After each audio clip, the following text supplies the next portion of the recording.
Muchas gracias. La plática creo que la voy a dar en inglés, ahora que hay algunas personas en la audiencia que no hablan español, pero antes de empezar voy a hacer un posicionamiento político.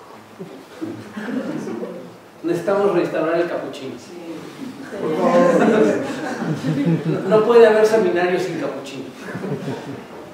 Okay, well, thank you very much. I will be talking a little bit about the recent applications of terahertz that we've been doing in my group and in collaboration with several other people around the world. Of course, all of this research that I will be presenting in the coming 40-45 minutes wouldn't have been possible without the collaboration of lots of people, collaborators outside the institution, with different parts of the world, here in Mexico, in Germany, in England, in several different places, and of course to the members of my own group. I mean, here are several photographs along the different periods of the group and how it has evolved. Let's get started. There are two very basic ideas I want you to understand about terahertz. One is almost all materials that are not metallic and not wet, and by wet I mean that they don't contain any water, are at least partly transparent. Okay, so we can see through plastics, ceramics, fabrics, and pretty much anything you can think of as long as it's not a metal and it doesn't contain any water. Okay? And the other one is water is extremely absorptive. The absorption coefficient of water is extremely high in all this band, and that's also very, very important. So these are the two main concepts I want you to keep in mind in order to understand everything that I will say in the rest of the talk. Okay? So first thing, water. Water is very important in biology. We living organisms are made of 71% water. Basically the reason why water is a very, very absorptive liquid in this band is because of its collective dynamics. If you look at the water molecule, all the electronic transitions that could give rise to absorption fall somewhere in the ultraviolet or like really short wavelengths. If you look at the vibrational modes of the water molecule, they fall in the infrared. But the terahertz band is even lower frequencies or longer wavelengths. And the reason why water, and by water I mean liquid water, is so absorptive is because what you excite is actually not the vibration of a single molecule of water, but the vibration of, for example, 2 or 3 or 4 or sets of many molecules that produce a network of hydrogen bonds and that vibrate one against each other. Okay? So it's not an intramolecular vibration, it's more like a collective vibration of all the water molecules. And that's also very, very important because this collective dynamics is, to a good extent, the reason why water is so important in biological processes. So we will be talking a little bit more about that. Okay, so first thing. One of the ideas I initially had several years ago, and I've already spoken a little bit about this in this seminar in the past, is the idea that if almost all materials are transparent, or at least partly transparent, and water is very, very absorptive, by measuring, for example, the transmission through a biological tissue, will give us an idea of the amount of water present. Does that make sense? So, basically the absorption through a biological sample will be related to the amount of water present, because proteins and sugars and most of other materials that are not water are essentially transparent, or much more transparent than water. Okay? So, at some point, several years ago, I contacted this lady, Alejandra Covarrubias from the Instituto de Biotecnología de la UNAM in Cuernavaca, And I asked her, she's a plant scientist, so she's an expert in plants. And I said, well, how do you follow the hydration in a plant? And the answer was, oh, that's very simple. We just, we take the plant, we cut a leaf, we weight it, we put it in the oven to dehydrate, we weight it again, we subtract the two weights, and that was water. Okay, and how do you follow a biological process? Oh, well, that's very simple. You take 100 or 1,000 or 10,000 plants, you put them in a row, you keep them under the same conditions, and you take an army of slaves, students, and you ask them to cut one leaf of the first 5 plants at time 0. And go, weight them, dehydrate them, weight them again, and write down all these numbers. Then, 5 minutes later, you take leaves from the 6th, 7th, 8th, and 10th, 9th and 10th plants. Okay, so the second 5 sets. And cut a leaf, weight it, dehydrate it, weight it again, and subtract. And so on. And you keep doing this for, I don't know, days or weeks or months to follow the hydration of biological tissue. And I said, would it be useful to be able to just measure it without even touching the plant? And following a single plant without perturbing it, without stressing it, without doing anything. Because by the way, you cannot keep cutting leaves from the first 5 plants, because once you cut a leaf, you have stressed it. It gets stressed. So you cannot rely on the following results because you already altered the plant. Okay, so that's really tricky. Okay, so at the end of one of these experiments, we end up with a pile of leaves that is about this tall and a bunch of numbers that make no sense, basically. What she said, well, let's try. So she said, she gave me some plants and we put them in the spectrometer and we kept measuring every few minutes and for example, stop irrigating them or doing any other interesting experiments with them to test this idea. So essentially, as I said, a leaf, if you look at the cross-section of a leaf, it looks more or less like this. So it's a bunch of cells. The cells are mostly water, sugars and proteins, maybe some lipids as well. And you also have some air cavities there. And as a physicist, you can think of these in terms of its dielectric properties as a combination of dry tissue, air and water. So, and if you put them in the right proportions, and if these inclusions are small enough, you can use effective medium theory models in order to find what the combination, the dielectric function of the combination of all of these would look like if you know all the dielectric functions of all the 3 components and the relative volumetric fraction. So how much you put of water, how much you put of dry tissue, how much you put of air. And if you do that, essentially think, I mean, this is what the transmittance through a leaf would look like if it was pure water, so this is the extreme case where no tissue or air is present. And this is the other extreme case where only dry tissue is present and no water is there. And each one of these curves is a 10% change. Okay, so that makes sense? So as you can see, a dry leaf is very, very transmissive. Its transmission is close to 1. Pure water is very absorptive, so almost nothing goes through. And intermediate hydration states are somewhere in the middle.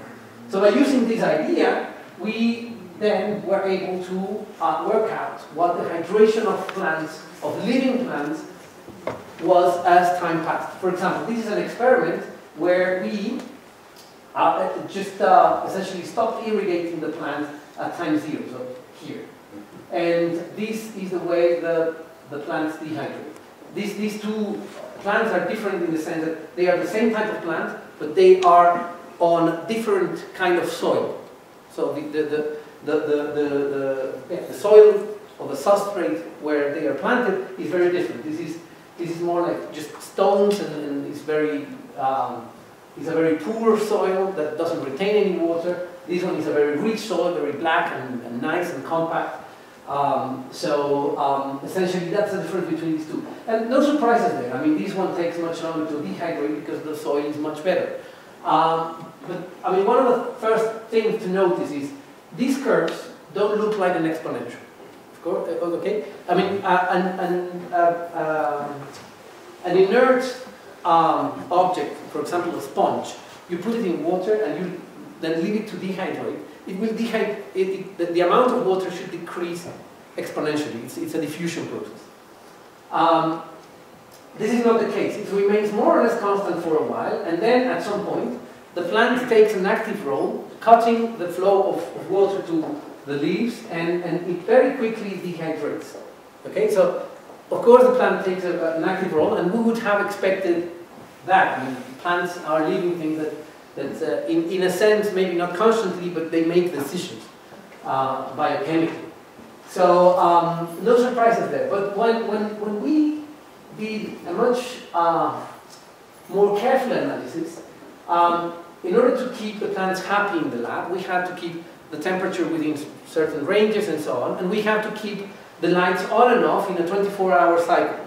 So one thing we notice is that when we turn off the lights in the evening before we leave, the hydration of the plant goes up. And then when we turn it back on in the morning, it goes back down, right back down. This is something that we were quite, well, when I saw it first, I thought, well, maybe this is just an experimental error. We checked it and it was fine, so I immediately made this plot, this exact plot that you're seeing here, sent it to Alejandra and said, oh, I think we're seeing the photosynthesis. The photosynthesis is a biochemical process in which a photon comes in, gives some energy, and then it takes 4 or 6 water molecules, 4 or 6, something like that, I can't remember, but lots of water molecules, and converts them into something else. So water disappears because of photosynthesis, but it's converted into something else. And she saw the plot and said, yeah, okay, well, you're not seeing photosynthesis and you don't know anything about plants, basically. Essentially, she said, I will send you a sample, let me know when you receive it. So a couple of days after, I received a package here, and there was a vial with white powder, which was very suspicious, strange. So I called her and I have your white powder here, what do you want me to do with it? And she just said, well, okay, dissolve it this way and put it in a sprayer and take a fresh plant, put it in the spectrometer and spray some of this solution on it. And this is that experiment. So at time 0 I sprayed the plant, and what we saw is that a few minutes afterwards the hydration started going up and eventually came back down. So in a sense it reproduced something similar to this without changing the illumination, okay? So what she sent is something that is called abscisic acid. Abscisic acid is a hormone of the plants, and it essentially regulates the opening and closing of stomata. Stomata are these little organs that are under the leaves that essentially regulate the exchange of CO2, oxygen, and other gases with the atmosphere, including water vapor. So essentially, the plants overnight close the stomata, so there's no exchange of gases with the atmosphere. So without losing any vapor, water started accumulating. And as soon as we turned on the light, the stomata opened and the plant lost the water back into the atmosphere. So that was essentially what was happening. And this is something that had never been, I mean, biologists knew should happen, but had never been observed before. And this is a comparison to the traditional methods of measuring it, of biology, like weighting, and this is another one that is called osmotic potential, but it's essentially the same idea, is taking a leaf and doing something to it. And as you can see, I mean, it would be impossible to see such a subtle change in hydration.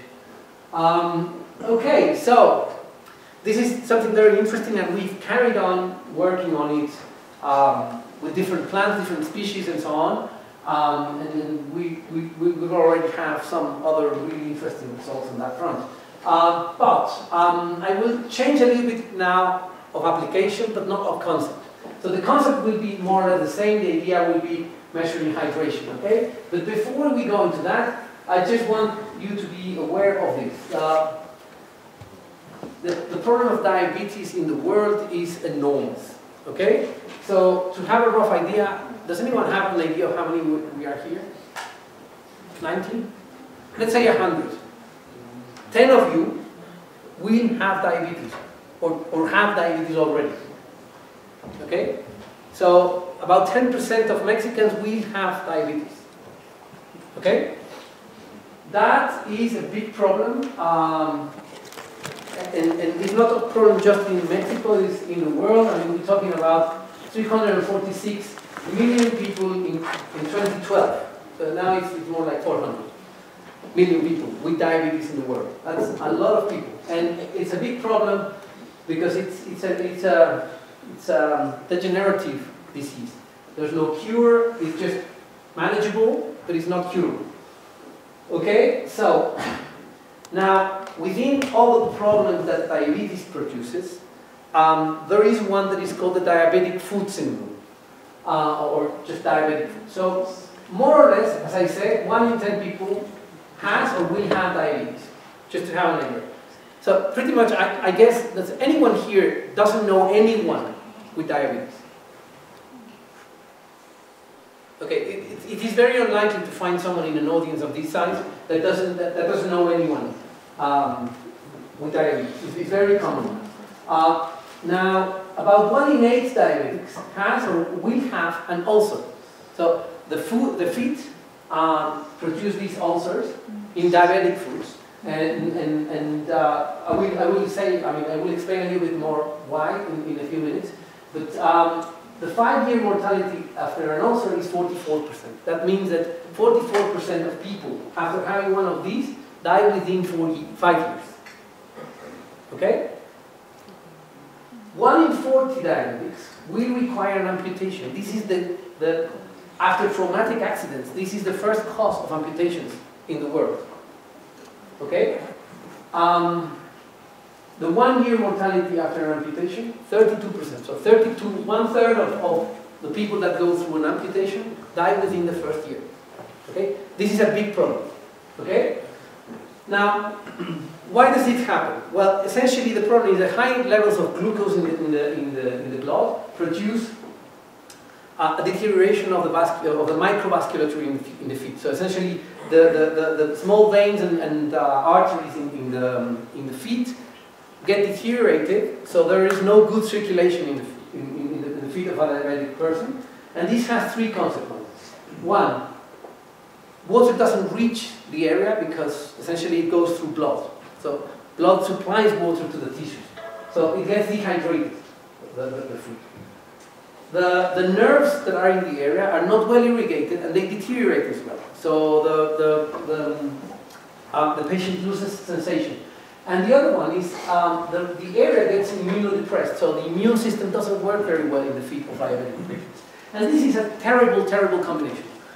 Why? First, because bad hydration makes the skin more fragile, so it's easier to break. It's easier to produce a wound. Second, the loss of sensation makes it that a small wound is not detected by the patient. When the patient realizes there is a wound, it's because there's already a big wound. And the immunodepression makes it very hard to control any infection in the area. Okay? So it really is quite bad. There is no real widely used tests to detect the diabetic foot problem in early stages.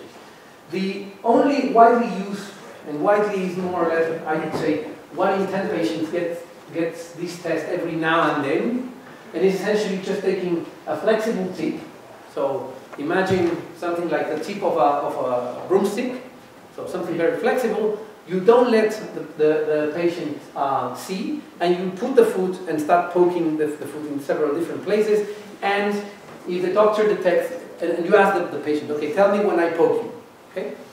And if the patient fails to say 1 or 2 or 3 times, I don't know, then the doctor says, well, you already have some neurological damage. And that's the only test that is actually used. Okay, so it's subjective, It's not quantitative. It depends on the person applying. It depends on the patient. It depends on many things that are completely non-controllable. Okay.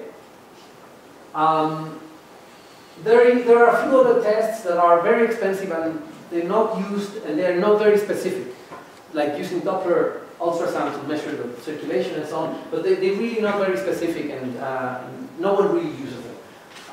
So there is no good way of diagnosing the diabetic food problem in early stages. Okay, so here's where we come in.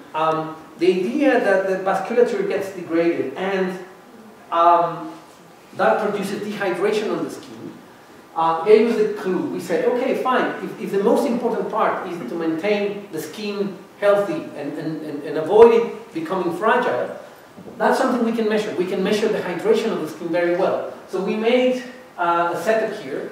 You might recognize the person sitting there. I think she's in the audience. Anyway,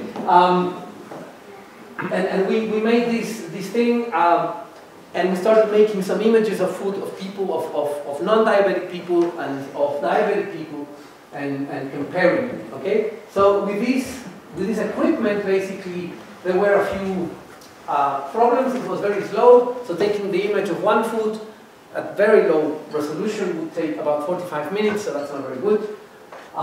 It's bulky, it was a big thing, very heavy, and so on. And it was not very pretty. Apparently, this was the most important concern. So we worked a lot on improving the design. So now we have a much nicer one, and people are not scared of going on it. This is an image that comes from a recent publication from last year, where this is the image, the processed image. So we've already done some numerical processing in order to convert the terahertz reflection into water content. So we have the water content pixel by pixel. Okay, and this is the water, the hydration level, or the volumetric water percentage on the foot sole of a controlled person, so a non-diabetic person, and this is a diabetic. And you can see the difference, right? I mean, it's a very clear difference. This one has much more water than this one. And we made a series of quantitative separations, so like taking, for example, the average across the entire sole, or taking specific points like the heel or the center of the toe, and made a distinction. So each one of these points in these graphs is a person, and these are the controls and the diabetics, and you can see they fall in at different levels within the graph. So we can separate them. Okay, so this is the entire set of measurements we took. So these are the non-diabetics, the diabetics, and you can see there is a difference. We've also worked, and this is mostly work done by Goretti, right back there, who has done a good part of the experiments of the processing and so on. And this is a publication from this year where we sort of introduced a scheme of colors where we only colored the pixels in 3 colors.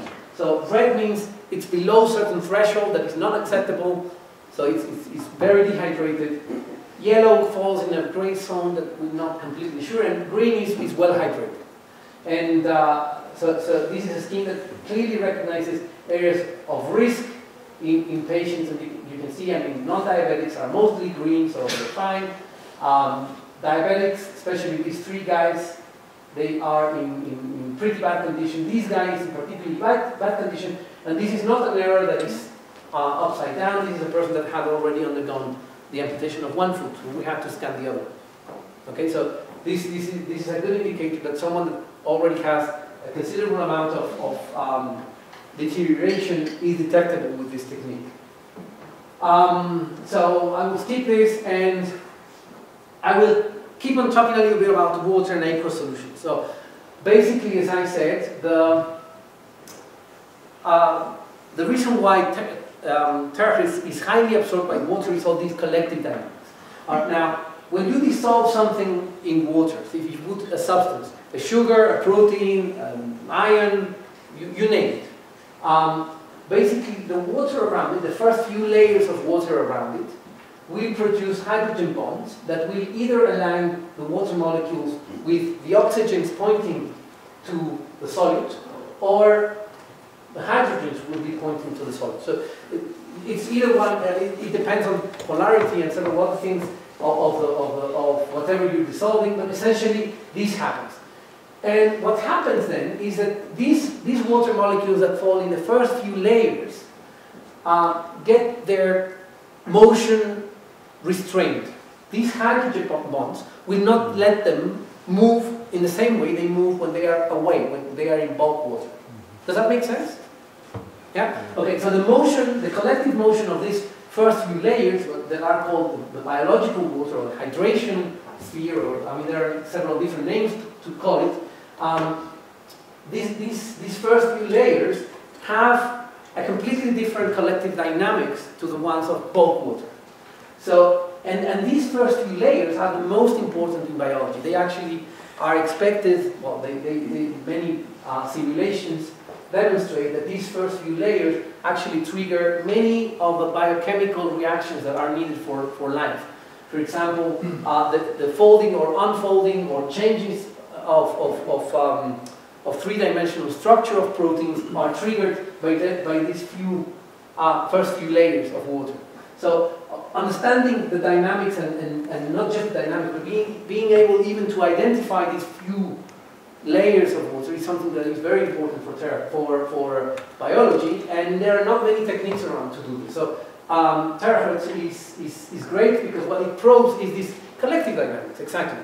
So the absorption spectrum of the water around a solid is different to the spectrum of water away. Okay, the bulk water. So we've done. Abhishek is at the moment about to submit a paper, so don't tell about this to anyone. Working on several different sugar types, and particularly these sugars that are fructanos de agave. So these are sugars that come from agave, the same agave that produces tequila. So it's of course very important.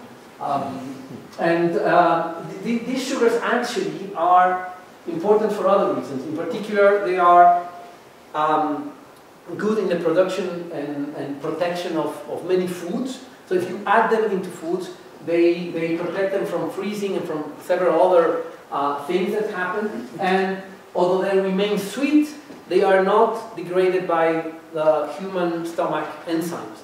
So basically, you eat something sweet, but it doesn't get absorbed into the bloodstream. So that's very good for diabetic people and for maintaining your weight and so on. So these are sugars that are sweet but are not absorbable by the digestive system. And it so happens that these sugars have excellent properties as protectants of other biomolecules in food and beverages and so on. So we're studying that, and that the reason why these are very good in protecting other molecules is the fact that they have relatively big hydration spheres. So the number of water molecules that adhere around these sugars is particularly large, and this is something that we've been able to determine recently with Terahertz spectroscopy. Okay, so we will be changing now completely. Instead of looking at spectroscopy and measurement and quantification of water, what we will do is we will look at reflection measurements. And one thing that you have to bear in mind is, because of the way the Terahertz technique works, is we send very, very short pulses of electromagnetic radiation. So basically, the pulses are so short that they only contain one electromagnetic cycle. Okay? So that's something that is very unique of this Terahertz technique. So we send pulses that look like that, and if we send them into something, and this sample could be anything, could be a plastic, could be a ceramic, could be a stone, could be whatever you want, and we look in reflection, so we look at what comes back. Basically, each interface, for example, the first phase and the second phase of the sample, will produce an echo, will produce a reflection, a Fresnel reflection. But these Fresnel reflections will be separated by a certain time. Does that make sense? And that's because when the pulse comes in, this first reflection comes back right away, while this one has to travel all the way down to here and reflect back. So these and these, which correspond to the first and second phase, will come separate.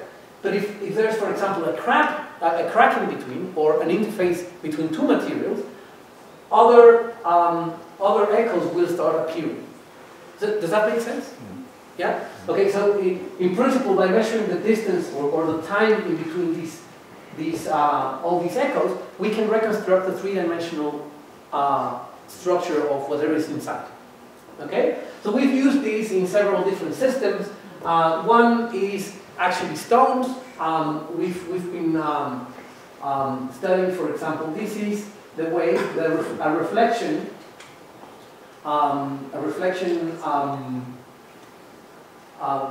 spectrum looks like from, for example, a single slab of stone. So it's just a piece of stone that has been cut at the very parallel faces, and you can see this is the reflection from the entrance, and this is the reflection from the backside.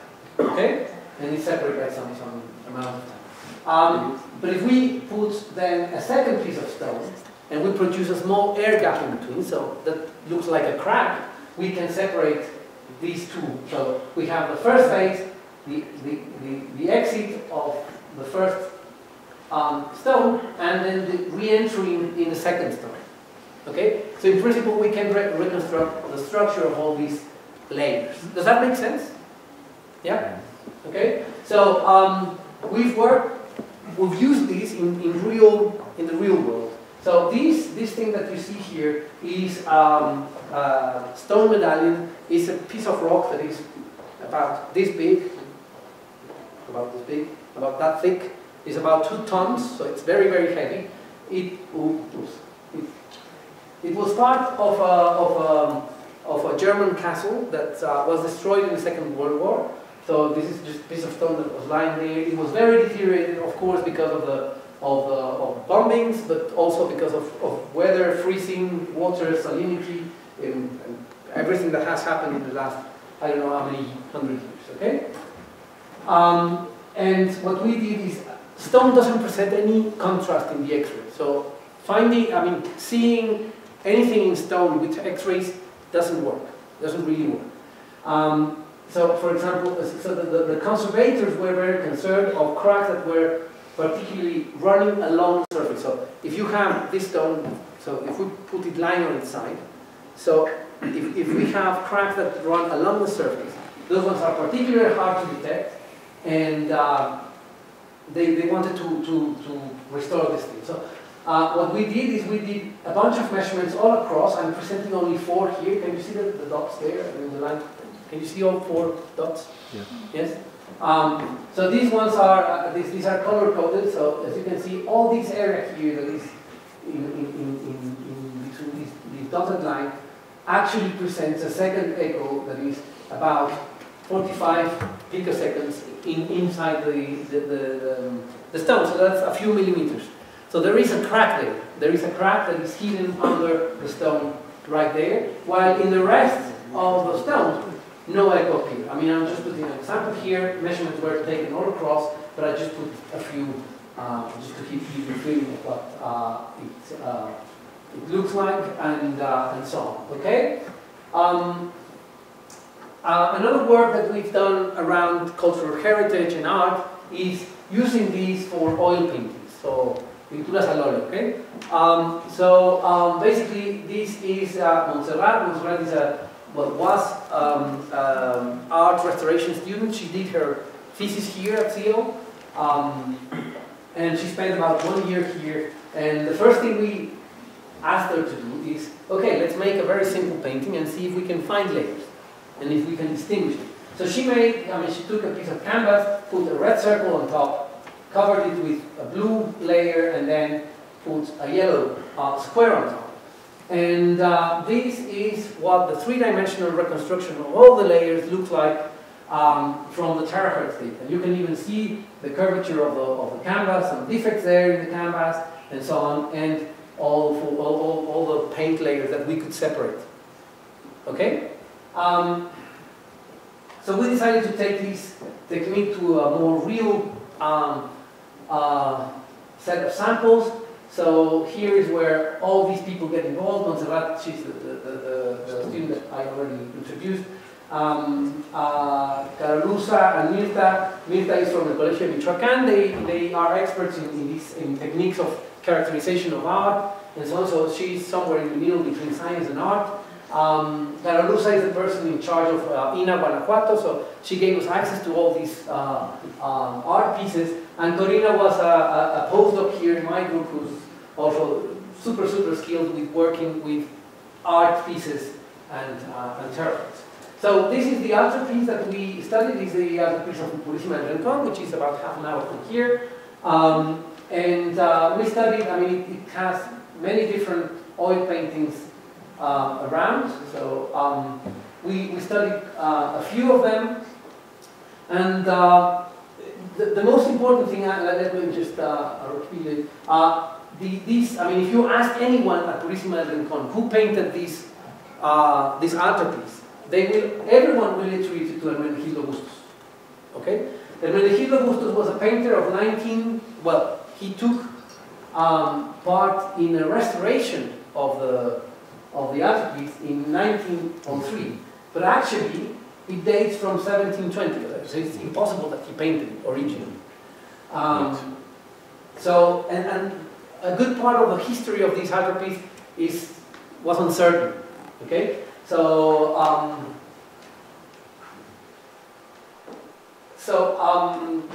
essentially that's when we were invited to take part. So this is one of the paintings, and this is an X-ray image of the painting. So that's something standard. They use it in art restoration, and the first thing we see is there are several changes. For example, all of these legends here doesn't appear here. You see? You can see there are some curtains here. Can you see them? Yeah?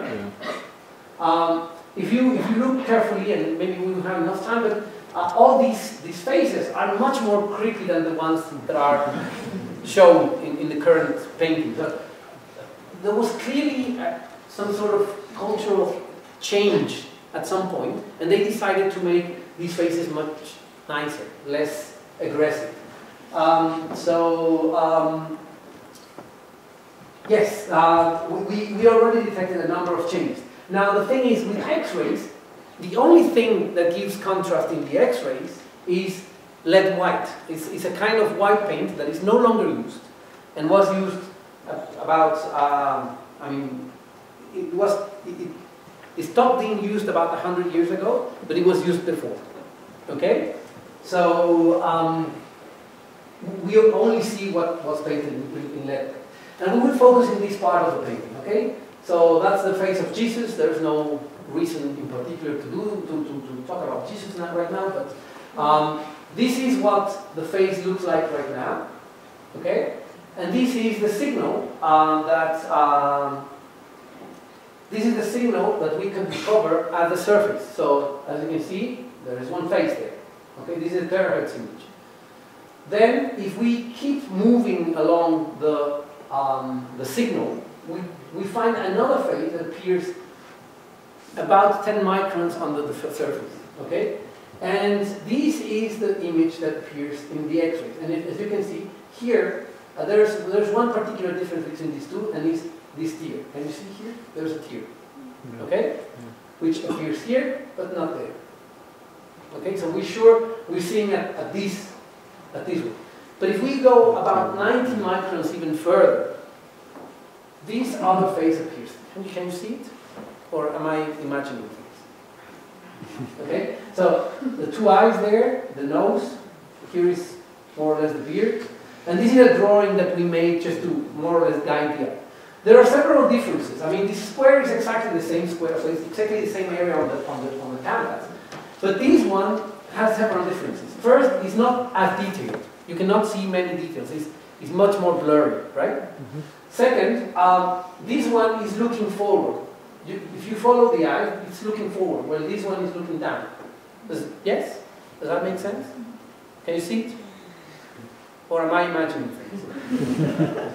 Okay? So, and when we started seeing things and so on, and some other images that I will show you in a minute, we thought, okay, this is the painting from 1903 from Hermenegildo Bustos, who decided to repaint the entire thing.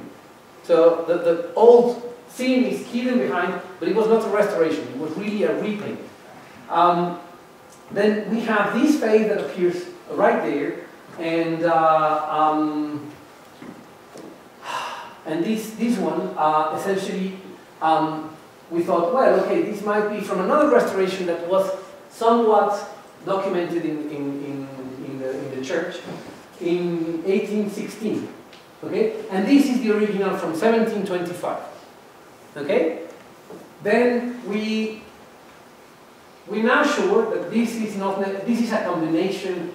I mean, the 1816 was really a restoration, so just small changes. Okay, but this is actually the original image. This is the original sketch. So the original author only made a very quick sketch without any details. Just there will be a face here and foot here and whatever you want to put in the painting. So they don't put any details. It's just a very rough sketch to place things around, and then they start painting. And this is completely consistent with the way things were done in 17-something. Okay? So now we can see this is the sketch, this is the intermediate, well, this is the original painting with some modifications in 1816, and this is the current picture.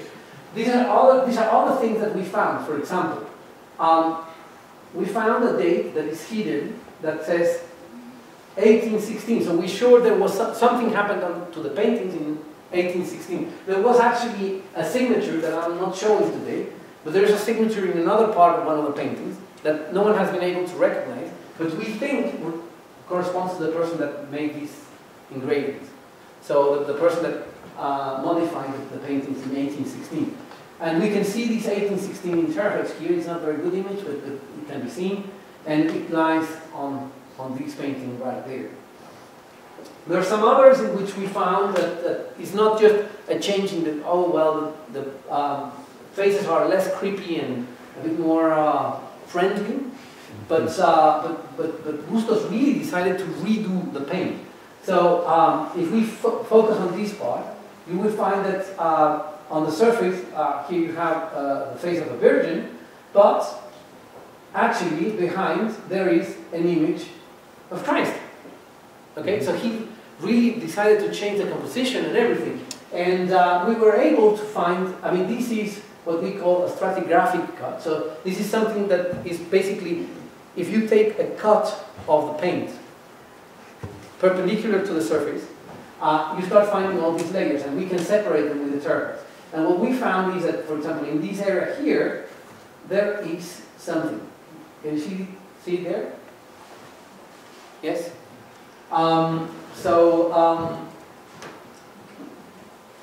Essentially, this defect there is some filling that was put during one of the restorations. So basically, there was a piece of paint that came off, left a hole behind, and they refilled it with something that has a very different dielectric function to the original paint that they were using. We've worked on several other art pieces in clay, other canvas paintings on metal, and so on. We recently were studying as well the Kiosco de Guadalajara, which was a very interesting experience. Loretti can tell you a little bit more about how does it feel to be hanging at 30 meters and doing terahertz spectroscopy. But I will just move on. I'm about to finish. So essentially, we've worked with industry as well. So one of the things we've done is with the leather industry here in León. We've measured both the hydration or moisture content and thickness of leather hides, and compared. I mean, this is a comparison with traditional methods, with the advantage that our method can be implemented in the production line in a contactless way. So basically, these leather pieces are just passing in a production line. We don't have to touch them. We don't have to interact with them except for sending some light through them. And we can measure all these parameters that are of interest to them, which at the moment they do by hand, and statistically they just take a sample of every few thousand layer pieces and just check, well, okay, this is a bit thin, maybe we should be cutting it a bit thicker or so. But with this, we could give a much better quality control. The same idea that we used with artistic paints, but used in car paint.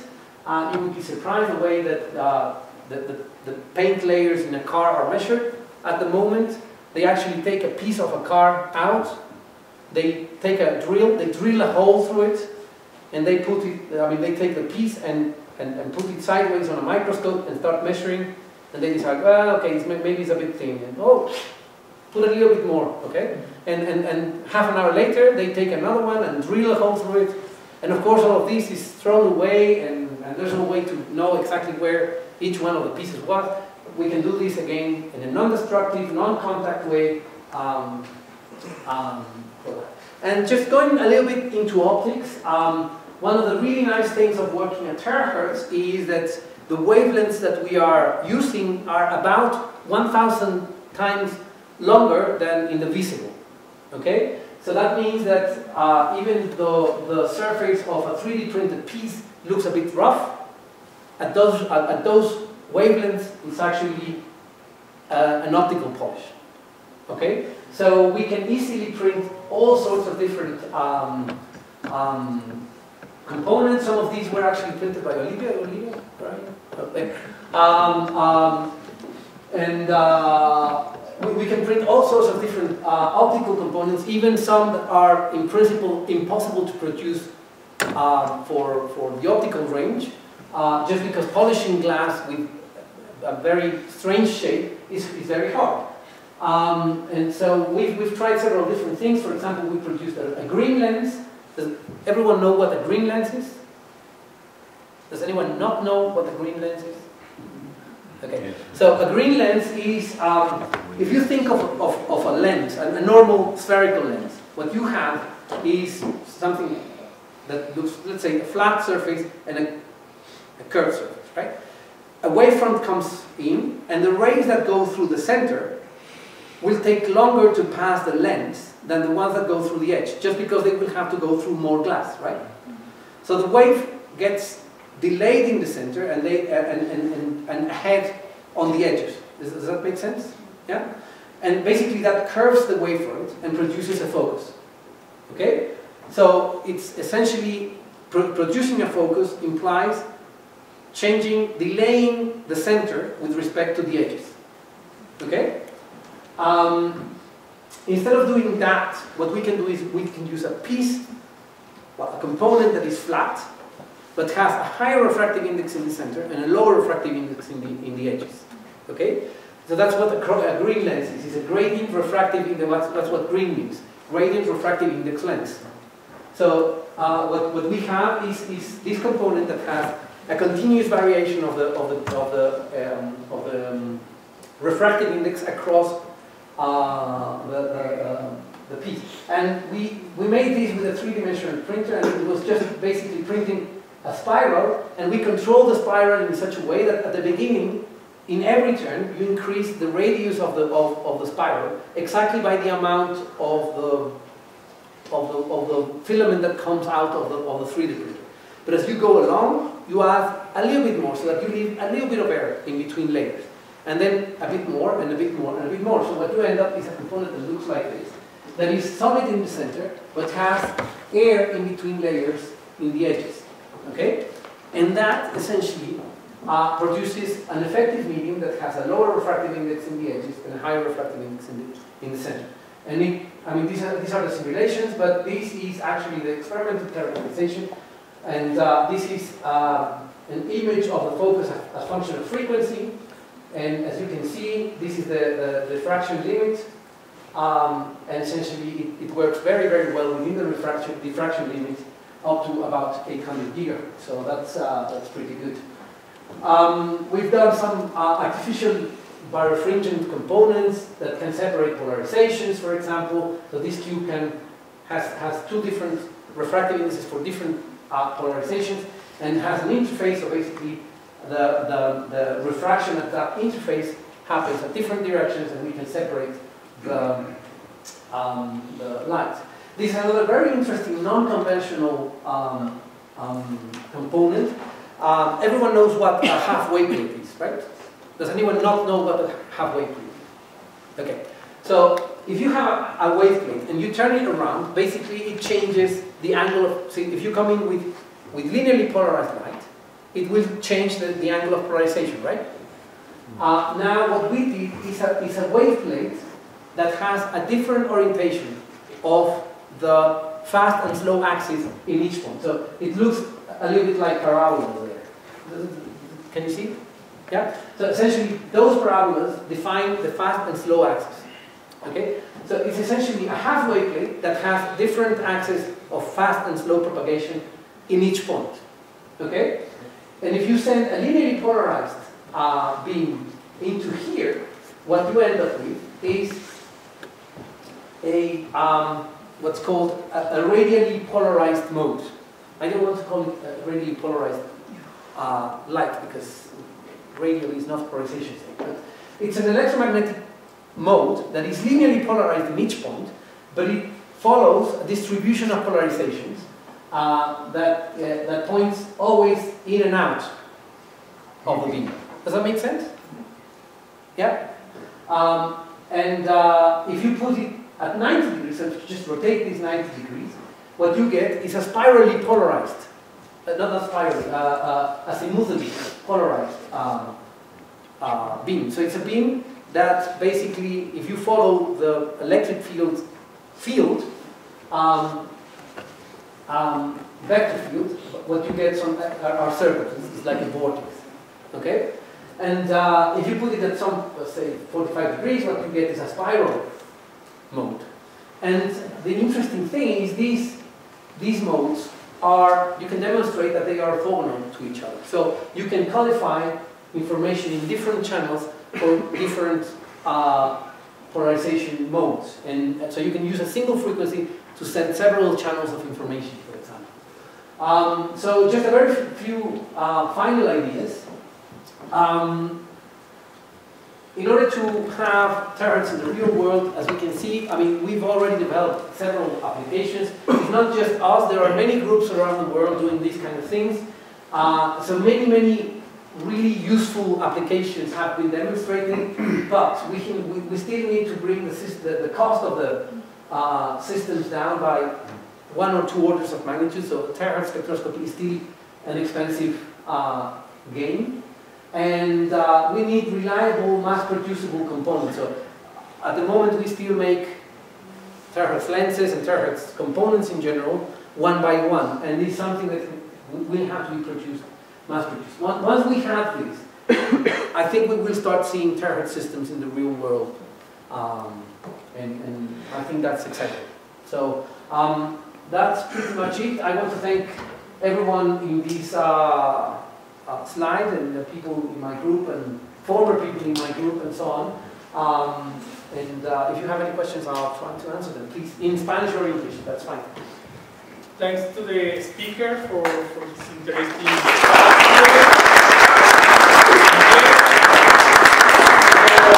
have time for some questions, English, Spanish, whatever. Bernardo, please. En ruso.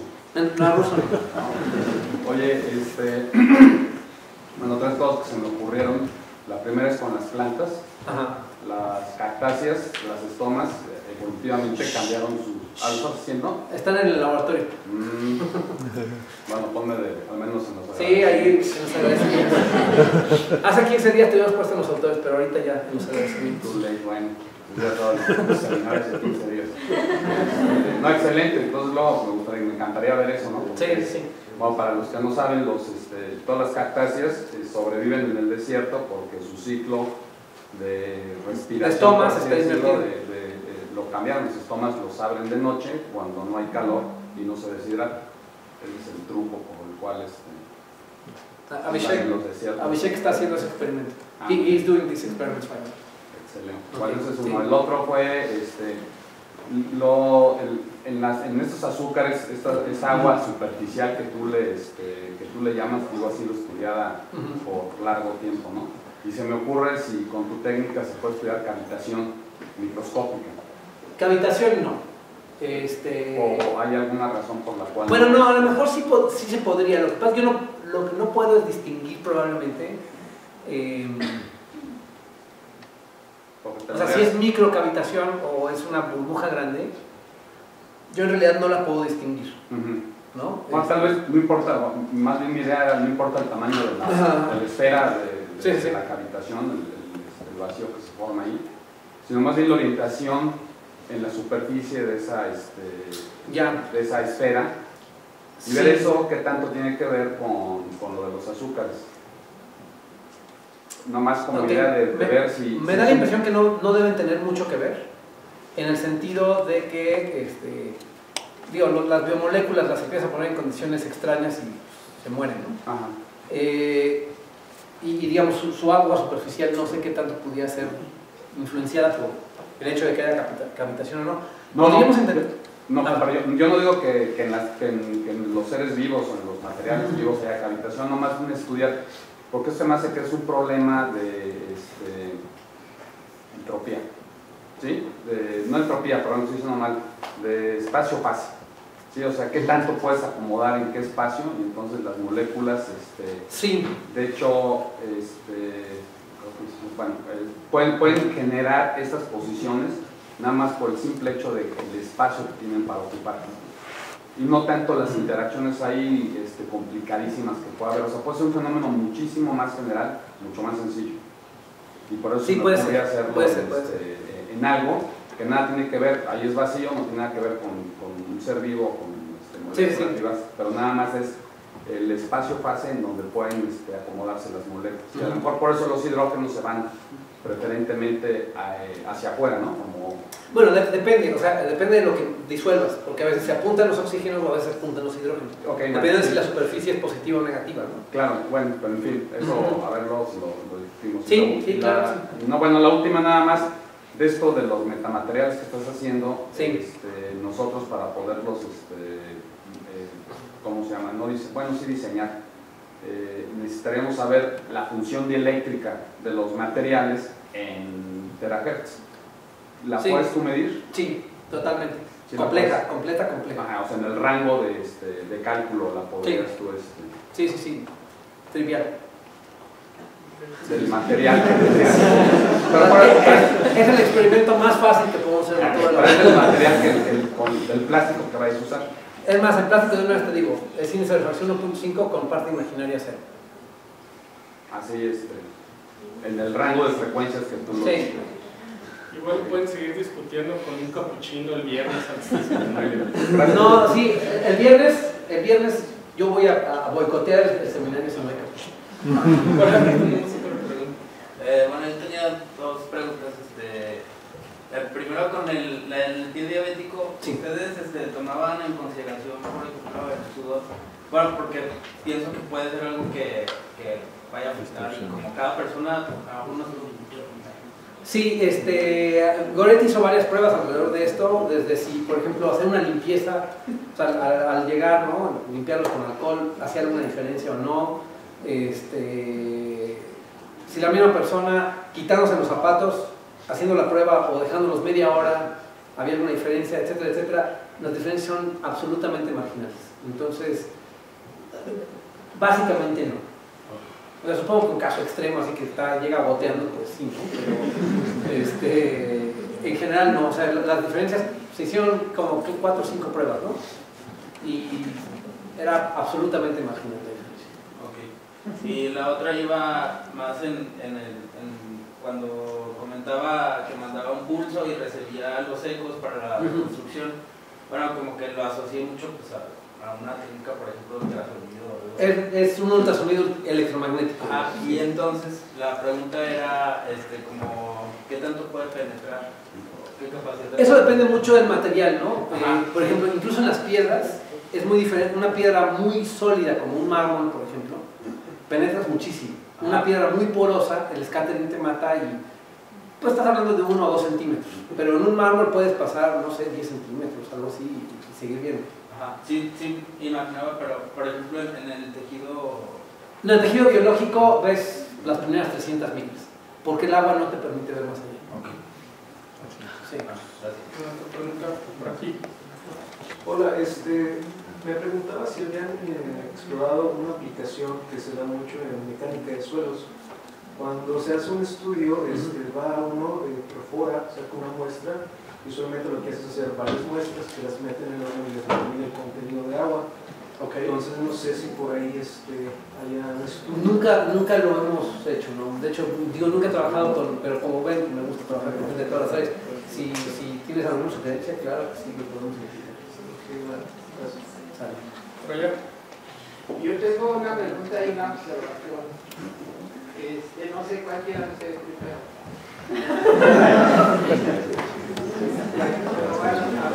Hasta jitomatazos lo recibimos aquí. Has tratado de la gente que trabaja de la UNAM. Sí. Que otras veces, hace tiempo, cuando estaba también en la UNAM, les escribí, me dijeron que ellos están trabajando en producir fotosíntesis artificial. No sé si ustedes hablan de eso o pudiera hablar más o menos. Sí, bueno, creo que a lo que se refieren por fotosíntesis artificial no es necesariamente reproducir la fotosíntesis natural, digamos sintéticamente, sino se refiere a procesos químicos que toman luz y las convierten en energía química, que no necesariamente tiene que ver ni siquiera con los mismos componentes. Pero bueno, la persona aquí para consultar en ese sentido sería Luis Armando, ¿no? Él es el que hace fotosíntesis artificial aquí, digamos. Y bueno, y su presentación pues está muy bien, pero tiene muchísima información. Entonces, yo le recomendaría que no sé si usted podría dar una plática, pero de fundamentos de Terahertz, de cómo son los arreglos, todo eso, porque eso... Sí, de hecho, la última vez que me invitaron a dar el seminario, expliqué todo eso y ya no quise repetirlo para no aburrir a los que ya habían venido, pero... Yo creo que todavía no llegaba antes. Sí. No es que hace mucho que no me invitan al seminario. ¿Alguien más? ¿Alguna otra pregunta? Bueno, entonces, Enrique, ¿cómo tienes las imágenes del pie diabético? ¿Cómo se logra generar imágenes con esta técnica? Ok, básicamente lo que hacemos es mandamos el pulso y vemos la reflexión del pie. Y movemos el equipo, o sea, está sobre unos rieles motorizados y entonces vamos haciendo un escaneo. ¿Es un pulso que expandes, digamos, para que cumple un spot? No, al contrario, lo enfocamos exactamente en el pie para obtener un punto. Nos movemos y obtenemos otro punto, nos movemos y obtenemos otro punto. Entonces hacemos un barrido y ya de ahí, bueno, procesamos todas las señales. ¿Y el detector? ¿Qué usas como detector? Tanto el emisor como el detector son cosas que se llaman antenas fotoconductivas, que básicamente son un trozo de semiconductor con dos contactos y para emitir le aplicas un voltaje. Para detectar lo que es mides la corriente que se genera en el dispositivo. Si quieres luego te explico un poquito más de los detalles de cómo funcionan, pero la segunda, ¿existen emisores continuos de radiación? Sí existen, en la banda, digamos, más hacia abajo de frecuencias, digamos, vamos a decir de 500 GHz para abajo o de 800 GHz para abajo, hay varias fuentes electrónicas, hay unos diodos y diodos no sé qué, diodos, digamos, fuentes electrónicas semi-tradicionales, no son los osciladores tradicionales, pero más o menos son circuitos electrónicos. Luego hay algunos tubos que parecen más bulbos que otra cosa, que son pequeños aceleradores de partículas, digamos, ¿no?